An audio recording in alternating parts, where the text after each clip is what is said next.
Yep, I'm living in a van down by the river, and some people take that as a euphemism for grimness, but in spite of the horrors of the Fourth World War medical tyranny backdrop, it's actually not as unpleasant as you may think. Look at how that constant hand washing with those awful substances in these shop entrances has just ruined my hands, especially on the driest part of the knuckle there. That's just gone all purple and white, isn't it? That's disgusting. Pretty much the same on the other side. They're all calloused and cracked and sore.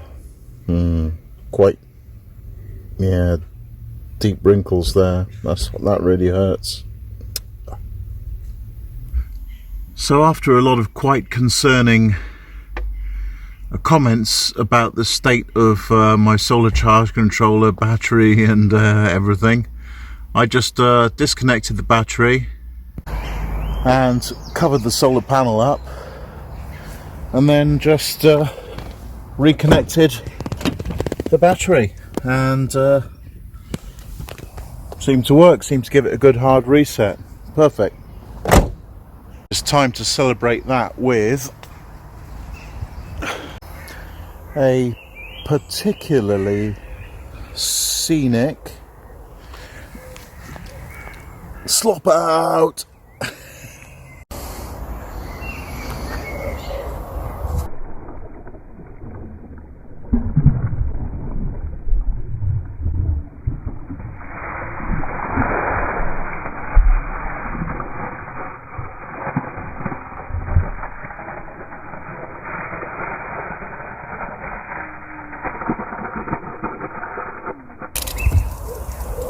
What a beautiful old Austin that is. Is it a Riley A48? And a bit before my time, actually, as old as I am.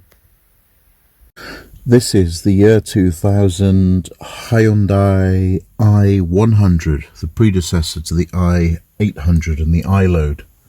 It's a really nice long van in the back there, a good 3.5 meters.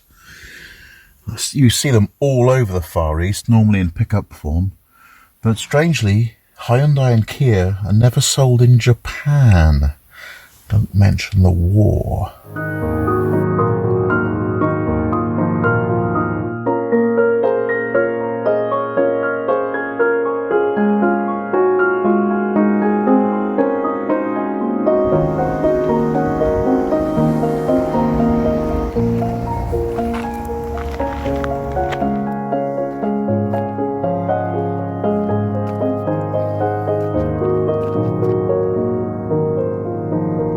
Sometimes you've just got to stop and smell the roses.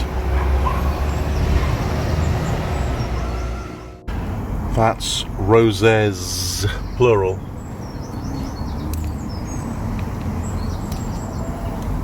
Oh, right, now where was I?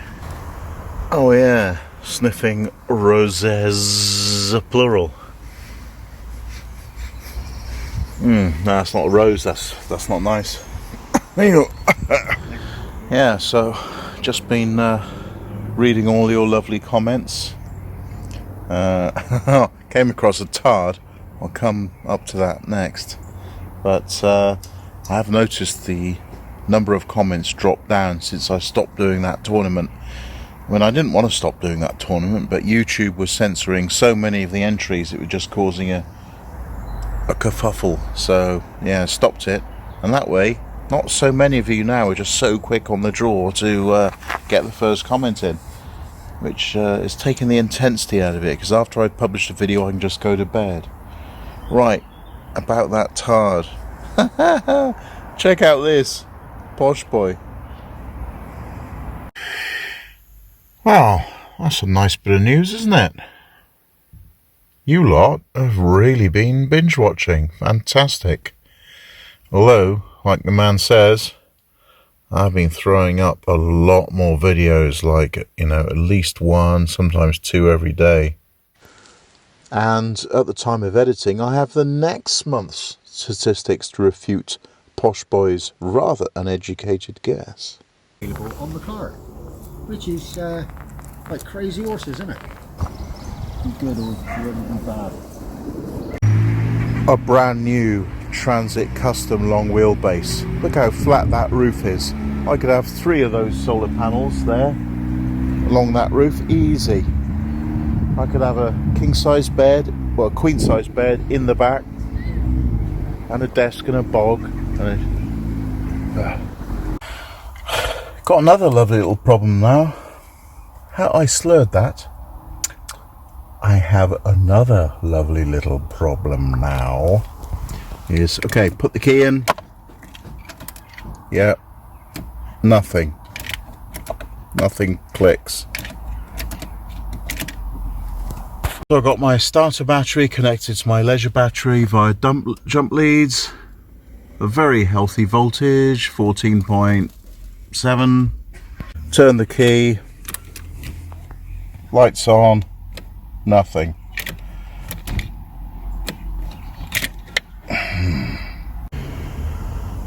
What's that all about? Well, it's clearly voltage in the starter battery. The key switch turns, at least to ignition point 2. I don't know about ignition point 3. And then of course you've got the engine fuse and the solenoid and the starter motor. Anywhere along that chain could be a problem, either electrically or electromechanically.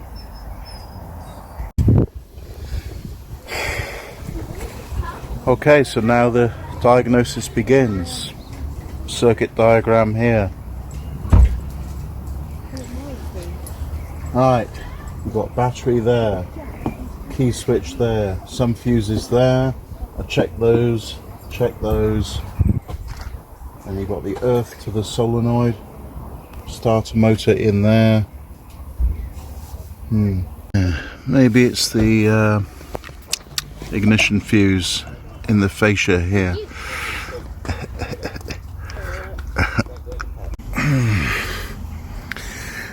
What's the state of that like? Nothing wrong with it. Oh, that's annoying, because that would have been the simplest fix. Okay, up the hierarchy of difficulty. Alright, so the starter motor's down there. I've given it a tap. Can't seem to find a solenoid next to it. But the next easiest thing is wire brush the battery terminals and connections. And Earl Grey's chainsaw sharpener has come in handy more times than I would ever have imagined it would. Cue the sound of angels.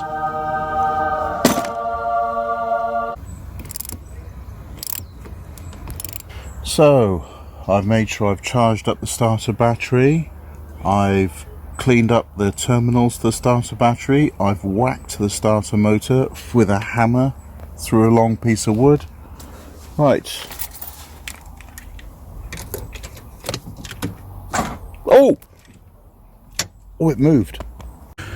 Oh, look at the pretty polarization of that LCD. But that's not why we're here. Here to do a sanity check on the battery. What? Huh. Well, 197 volts sounds a bit high. Huh. Another sanity check. I mean, I'm not saying that I could pass a sanity check. This isn't about me. This is about discovering what's wrong with my engine. Right. Scale up to 20 DC. Okay, so the meter's dodgy. Well, that's good. We're in the same ballpark. Well, my leisure battery reads 14.5 volts. So that means reconnect the jump leads, try again.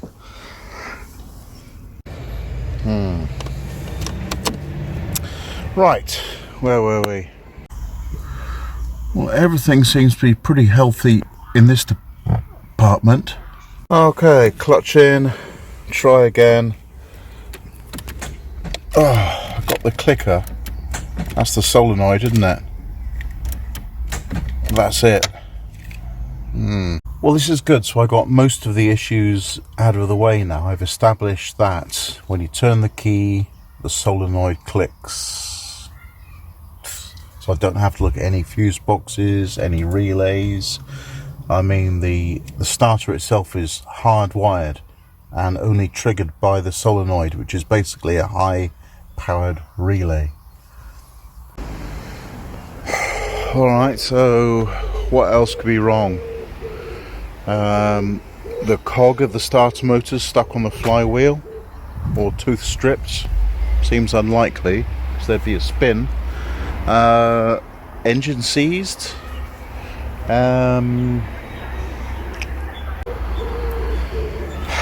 Starter motor burned out. Might as well tidy up a month's worth of body wipes while I'm here, because the reason I came here was to get this. I haven't used this for years. It's a OBD USB thingy. Yes. That won't blow all over the car park in a gust of wind. Pity the fool has to pick that up. Right, where does this go? Not immediately obvious, of course. Oh, it is. Oh, there it is. Bang.